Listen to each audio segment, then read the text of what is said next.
Olá pessoal, boa tarde. Nós hoje vamos falar sobre a Lei de Drogas, a Lei 11.343. Nós vamos fazer a gravação em 2 ou 3 etapas em virtude do tamanho que é essa lei e do tanto de comentário que é preciso fazer. Primeira coisa que nós queremos chamar a atenção de vocês é o artigo 28 desta lei. Ele trata das condutas para uso. Muita gente acha que não é crime a questão relacionada ao uso. Não houve descriminalização. O que houve foi despenalização pelo STJ. É porque nós estamos habituados sempre a achar que pena é sempre privativa de liberdade. E, na verdade, essas são chamadas penas alternativas. Elas não podem ser chamadas de pena restritiva de direito, porque, tecnicamente, as penas restritivas de direito, elas substituem as penas privativas de liberdade. Neste caso, elas são combinadas em abstrato direto no tipo penal. Há necessidade da gente fazer uma observação com relação aos elementos que compõem o artigo 28. O artigo 28, ele fala, sobretudo, que é crime quando alguém adquirir, guardar, transportar, trazer consigo droga para uso pessoal, ou seja, para uso próprio. Não vale para dividir com mais ninguém, porque aí nós temos um tipo que nós vamos falar nele daqui a pouco, que envolve, sobretudo, esse chamado uso compartilhado da droga. Mas vamos falar, sobretudo, com relação ao artigo 28, para a gente ter uma hipótese. Meus amigos, só constitui crime se o agente estiver usando a droga sem autorização e em desacordo com a determinação legal ou regulamentar. Porque se a pessoa usa uma droga como efeito de medicamento, ele tem autorização para usar e ele usa de acordo com a determinação legal, não constitui o fato criminoso.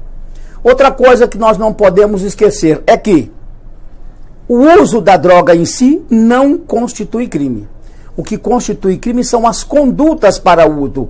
Como já dissemos antes, as condutas que falam em adquirir, transportar, guardar, trazer consigo para consumo pessoal. Então, usar simplesmente não constitui o fato. Se eu tiver usado droga ontem, por exemplo, eu não posso ser penalizado porque, no caso do uso, não se pune a conduta pretérita. E até porque o verbo usar não está nas elementares do tipo penal. Outra questão que é importante a gente lembrar. O elemento normativo, aquele que exige que o juiz faça um juízo de valor na hora de fazer a análise da adequação típica, é o que significa droga para efeito dessa lei. Droga para efeito dessa lei é qualquer substância psíquica que possa causar dependência física ou psíquica. Mas não basta a droga ou o produto ter essa capacidade. É preciso que, além do mais, ele esteja registrado, relacionado numa portaria da Anvisa, que é a portaria número 344 de 1997. A gente pode ter uma substância que ela talvez seja pior que a droga, mas se ela não tiver nessa relação, o fato é atípico. Sabem por quê? Porque a lei de drogas, ela está dentro daquele sistema de classificação que nós conhecemos, chamado de norma penal em branco. Ou seja, para eu complementar a norma, eu preciso ir lá na portaria da Anvisa e verificar se de fato aquela substância está descrita lá. Não precisa, no caso de medicamento, que a substância, ou seja, o princípio ativo, faça parte do nome. Basta ele fazer parte da composição. Então, meus amigos, droga sempre vai exigir, para poder caracterizar crime, que a pessoa esteja fazendo sem autorização, em desacordo com a determinação legal regulamentar. Por isso que um farmacêutico pode muito bem ser responsabilizado pelo crime de drogas se ele vender qualquer medicamento que cause dependência física ou psíquica na sua farmácia sem autorização ou em desacordo com a determinação legal regulamentar. E o farmacêutico, ele ainda sofre a fiscalização de 2 órgãos. Uma, que é, sobretudo, a fiscalização da própria Anvisa e da polícia, porque o fato constitui droga como um todo. Para não esquecer também, vamos lembrar o seguinte. Se a pessoa, ela semeia, cultiva ou colhe drogas, nesse mesmo sentido, qualquer substância que possa causar dependência física ou psíquica, para uso próprio, ele constitui um crime do artigo 28. A pessoa planta, às vezes, vamos imaginar, uma maconha, uma cocaína para uso pessoal, é crime.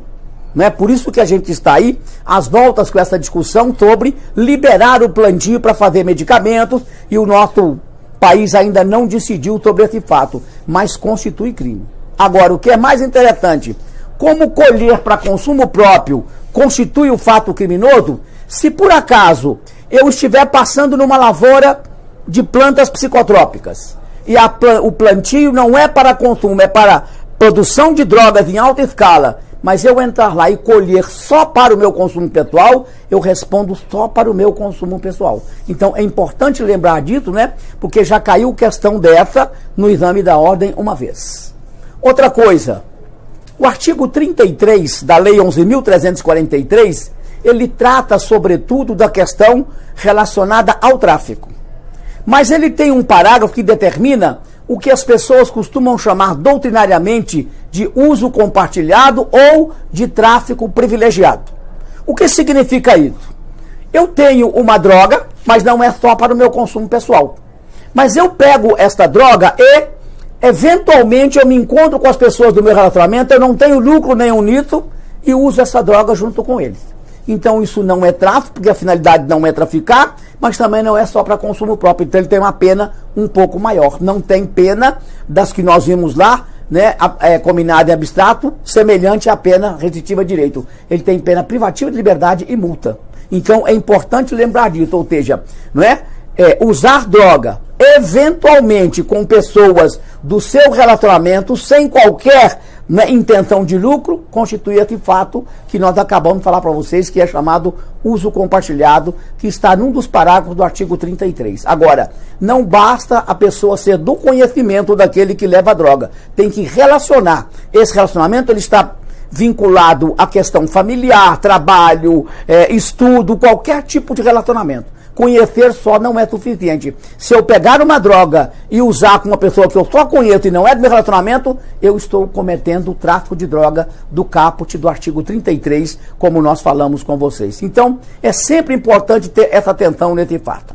Outra coisa que nós queremos chamar a atenção de vocês é a multa que há, multa chamada penal, em razão do tráfico de drogas, ela não vai para o Fundo Penitenciário Nacional como vão as demais multas. Ela vai para um Fundo Nacional Antidrogas. E esse Fundo Nacional Antidrogas, ele exige que este valor seja, assim, aplicado, investido no combate à toxicomania. Por isso é que ele tem uma destinação exclusiva, tem uma destinação própria.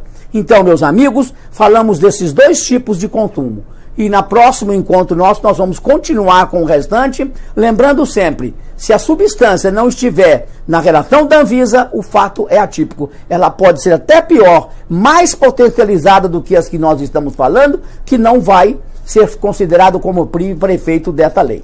Então, boa tarde a todos e até o nosso próximo encontro, se Deus quiser. Olá, pessoal. Hoje, conforme nós combinamos da vez passada, vamos dar continuidade à lei antidrogas, ou seja, a lei 11.343, que trata, sobretudo, das drogas como um todo. No nosso encontro passado, nós falamos sobre as questões do usuário. Falamos sobre o chamado tráfico ou uso compartilhado, que é um crime de uma pena pequena, não é crime hediondo, mas ele está na lei, sobretudo, 11.343. Hoje nós vamos falar definitivamente do artigo 33 em diante, que trata das condutas para o tráfico. O artigo 33, ele é um tipo penal que a gente chama de ação múltipla ou de conteúdo variado. Ele tem 18 núcleos, ou seja, 18 condutas que o agente vai praticar e vai estar inserido. Segundo a regra do crime de ação múltipla ou de conteúdo variado, ele pode realizar mais de um desses núcleos, desde que seja no mesmo contexto fático, ele responde por um crime só. Não há concurso material. Agora, precisa de ter no mesmo contexto fático. Exemplo, se o indivíduo adquire cocaína, ele armazena a cocaína, ele transporta a cocaína ou ele vende cocaína, é um crime só. Agora, se ele adquire cocaína e armazena cocaína e maconha, aí são dois crimes distintos, ou seja, tem que ser no mesmo contexto fático. São 18 núcleos. Estes núcleos, como um tudo, não é? Tem regras que não admitem a tentativa. Só admite a tentativa com base nos núcleos do artigo 33, a modalidade adquirir, prescrever e ministrar. Nas demais não cabe tentativa, até por quê? Porque são condutas que quando o agente comete uma outra conduta, a conduta anterior já está consumada e o crime, por sua vez, também é reputado como consumado. Os crimes previstos, as condutas previstas no artigo 33 da Lei 11.343, 18 núcleos, de formas variadas, é chamado de norma penal em branco. Por quê? Porque ele fala em droga. E droga, como nós vimos da outra vez, para o efeito desta lei, é toda substância psicoativa que causa dependência física ou psíquica. Mas não basta causar a dependência. É preciso, sobretudo, que ela esteja relacionada lá na portaria 344 da Anvisa. Outra hipótese desse tipo penal. Todos os tipos da lei antidrogas, é preciso para que o agente responda por ele que ele cometa sem autorização ou em desacordo com a determinação legal regulamentar. Porque se ele tiver autorização, estiver negociando ou fazendo de acordo com o que a lei determina, o fato é atípico penal. Outra questão importante. Algumas modalidades, elas são permanentes, como guardar, trazer consigo, ter em depósito. Enquanto ela está guardada, o indivíduo está trazendo consigo, transportando ou tendo em depósito, o crime está acontecendo. Neste caso, enseja a prisão em flagrante. Muitas vezes a gente vê a polícia entrando numa casa, às vezes sem mandado, e não tendo mandado, a gente sabe que não pode, mas neste caso pode porque o crime permanente estando dentro da casa, uma droga guardada, armazenada, ou uma droga, sobretudo, em situação de paralisia lá dentro, o crime já está cometido. E todo crime permanente enseja prisão em flagrante, ou seja, pode entrar na casa sem mandado, porque o crime está acontecendo lá dentro, segundo preceito constitucional. Porque a Constitucional diz, a Constituição Federal diz que o lar é um asilo inviolável, nele podendo penetrar somente com autorização do morador, em caso de acidente, para prestar socorro, em flagrante delito ou com o mandado da autoridade judiciária competente. O flagrante delito está claro nesse ponto. Então, essa é uma outra peculiaridade da regra. Na lei de drogas, no artigo 33, é constituído do chamado crime comum, porque não exige uma especialidade do agente para tal. Só na modalidade prescrever e ministrar que o tipo é sujeito ativo próprio. Por quê? Só quem prescreve no Brasil é médico e quem ministra é o profissional de saúde. Então, por essa etapa, por esse fato, o crime é um crime próprio, como nós chamamos. Então, estas regras, elas precisam ser bem observadas diante desse fato da lei. É crime hediondo, portanto, segue as regras da matéria que nós já falamos com vocês anteriormente sobre crimes hediondos. Outra questão. Os insumos e as matérias-primas que são vendidas, adquiridas, guardadas também ou armazenadas para o processamento da droga também constitui fato punível na mesma lei. Os petrechos, ou seja, os maquinários para a fabricação e a produção de drogas, é chamada de preparação punível, porque ele individualmente constitui crime. Basta ter os petrechos, basta ter os equipamentos que já cometeu o crime, não precisa nem processar a droga. E uma outra coisa importante, não precisa que esse equipamento seja fabricado exclusivamente para isso, basta que ele seja destinado. Se ele for destinado para a produção de droga, ele é chamado de petrecho. E como petrecho, o agente responde da mesma forma, sem nenhuma, vamos assim dizer, nenhum atenuante em razão disso. O éter e o acetona, eles são, sobretudo, insumos para a produção da cocaína. Mas eles só são considerados crime no seu armazenamento quando ele estiver destinado a esse fato. Por isso, é importante lembrar que a destinação, ela faz o crime permanecer. Por exemplo, no caso dos petrechos, nós falamos com vocês do maquinário, que não precisa ser especificamente feito, mas até um liquidificador que eu tiver na minha casa industrial, se eu usar para o refino de cocaína, é petrecho, não importa a fabricação. Então, essa é a base fundamental. Outro aspecto, nós vimos lá, no artigo 28, nos seus incisos e parágrafos, que semear, cultivar e colher para consumo próprio constitui crime daquela categoria. Mas se o tráfico for laboral, ou seja, o indivíduo trabalhar numa lavoura grande, própria para produzir drogas, ele pode trabalhar como semeador, ou cultivador, ou coletador. Por quê? Porque cada função dessa é independente. Não precisa que o agente reúna as 3 categorias para ser penalizado. Basta uma destas só. Lembrando que nós dissemos para vocês que colheita, se for a colheita da droga, ela for destinada, sobretudo, ao consumo próprio, ela entra no artigo 28. Então, é fundamental lembrar disso.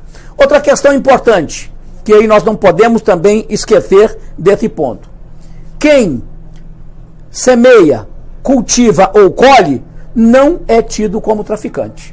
Agora, se ele semear, cultivar e colher e depois comercializar, ele responde pelo artigo 33 do caput e não por esta modalidade, porque ele está inserido lá.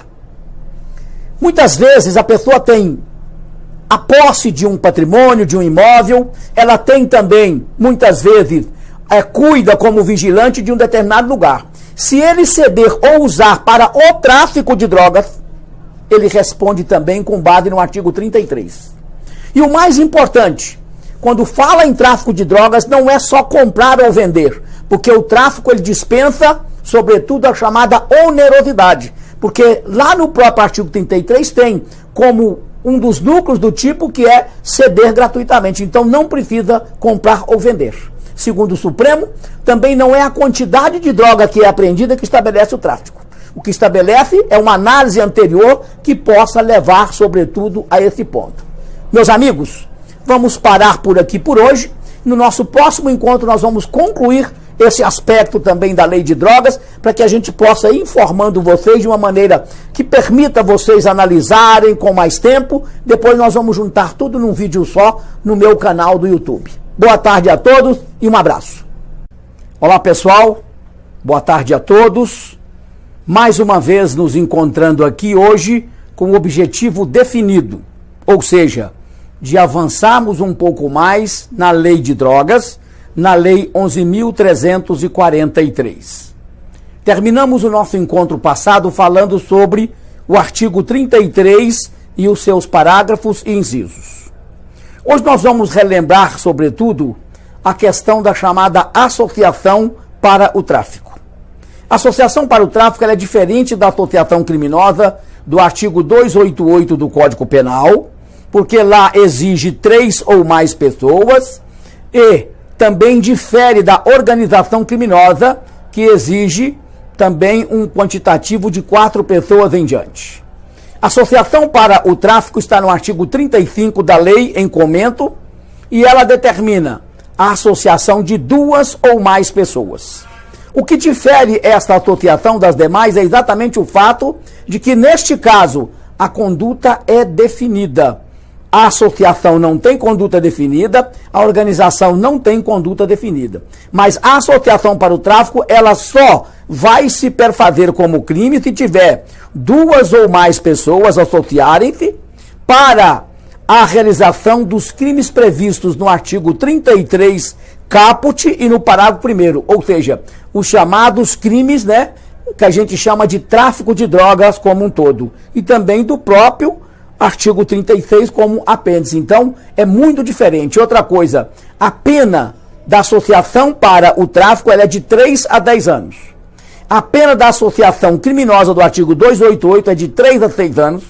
Se for para praticar crimes hediondos e assemelhados, exceto o tráfico de drogas, porque quando a gente tem tráfico de drogas, a conduta ela é ultra definida, não se encaixa dentro desse mesmo ponto.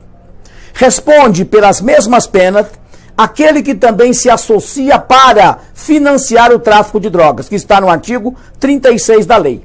Se associar para financiar ou custear a droga, também constitui associação criminosa para esse mesmo fato.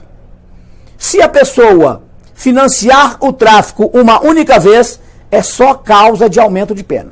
Se ela tiver uma constância, sobretudo no financiamento e no custeio da droga, vai para o artigo 26. E aquele que se associar a ele para esse fato, também vai responder com base na pena estabelecida no artigo 35 da Lei 11.343. Meus amigos, precisamos sempre relembrar vocês de uma questão. Lá no crime de trânsito no CTB, constitui, sobretudo, uma causa diferente conduzir veículo automotor sob a influência de substância psíquica. Na lei de drogas não está previsto o automóvel, porque ele tem previsão muito legal no CTB. Mas lá está dizendo que também responde pelo crime quem conduzir embarcação ou aeronave com, sobretudo, a influência de substância psicoativa que possa causar a dependência física ou psíquica.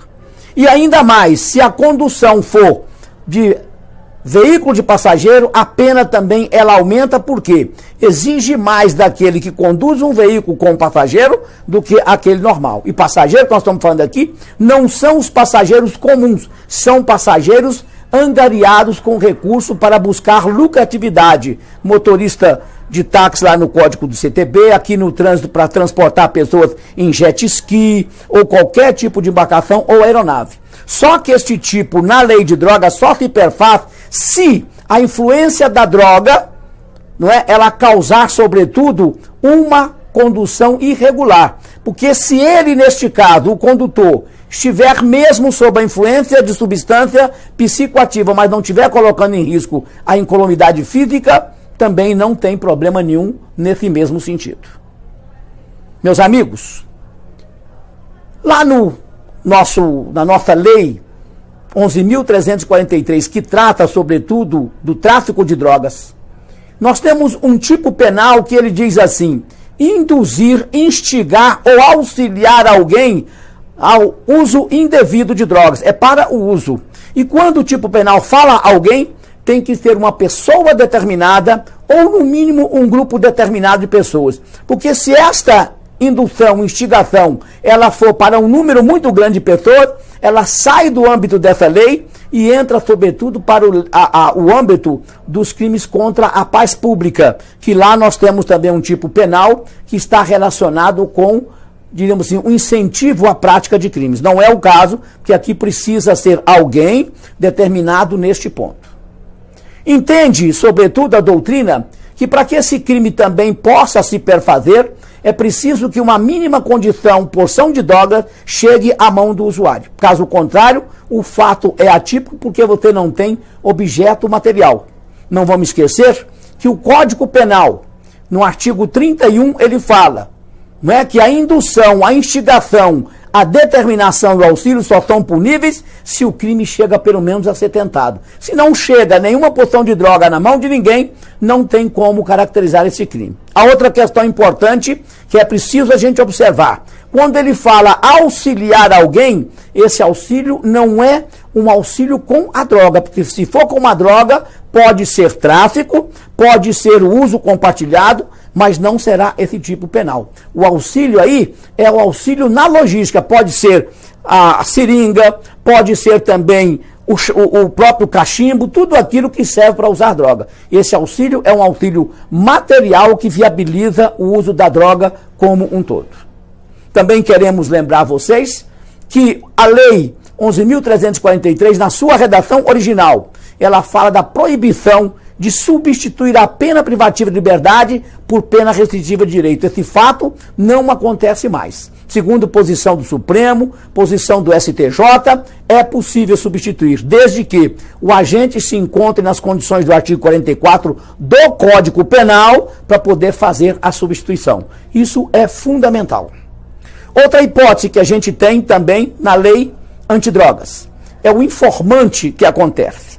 Muitas vezes a gente ouve no rádio ou vê na televisão dizendo que aquele garoto que solta pipa, aquele que solta foguete é informante do tráfico. Na modalidade do crime previsto na Lei 11.343, não o é. Lá é alguém que tem conhecimento por meio de investigação sobre as questões da droga e informa a grupo ou associação ou organização criminosa. Este tem uma pena menor, ele trabalha assim. Só que é consenso doutrinário e jurisprudencial para que aconteça o crime de informante, ele tem que acontecer eventualmente, ou seja, o indivíduo tem que ter uma informação obtida por uma investigação feita por ele ou pessoa que ele conhece, mas tem que ser eventual. Porque na medida que ele passa, sobretudo, a fomentar o tráfico com essa informação, ele passa a fazer parte da própria quadrilha ou do grupo criminoso, então ele responde pelo artigo 33 da lei como um todo.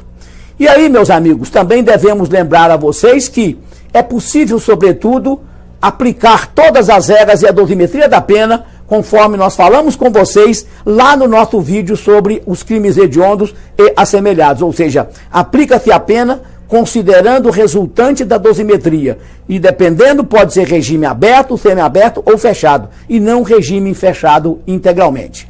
Meus amigos, nós então vamos marcar um novo encontro para tratar desse assunto. E eu quero também, num encontro totalmente separado, falar sobre o procedimento da lei de drogas, que é um procedimento especial, que ele tanto ajuda agora quanto ajuda na segunda fase. Porque se cair uma peça ou uma pergunta a respeito desse procedimento especial, nós vamos nos lembrar lá. Muito obrigado a todos e até o nosso próximo encontro, se Deus quiser. Olá, pessoal. Boa tarde a todos. Hoje nós estamos reunindo para encerrarmos a questão relativa à lei de drogas, a lei 11.343, vamos falar sobre alguns complementos necessários para a gente poder compreender a lei de drogas. Vamos começar lembrando o seguinte: quando a gente tem multa nos crimes comuns, esta multa vai para o Fundo Penitenciário Nacional. Quando a multa é relacionada à lei de drogas, ela vai para um fundo chamado Fundo Nacional Antidrogas. A ideia do fundo receber esses valores é exatamente para que o Estado possa reinvestir esse valor no combate ao tráfico de drogas, à produção, ao plantio e também oferecer oportunidade para tratamento de todos os toxicômanos que há, para poder tirá-los da droga. Falamos com vocês naquela ocasião que o objeto jurídico que a lei de drogas protege é a saúde pública. As questões decorrentes dos crimes, das brigas pelo tráfico, é uma questão criminal que não está ligado exatamente à lei de drogas. Também queremos lembrar a vocês o seguinte: todos os crimes da lei de drogas são crimes dolosos. Só há um tipo penal que ele é culposo, que é um tipo penal culposo direcionado ou destinado a médicos e a profissional de saúde.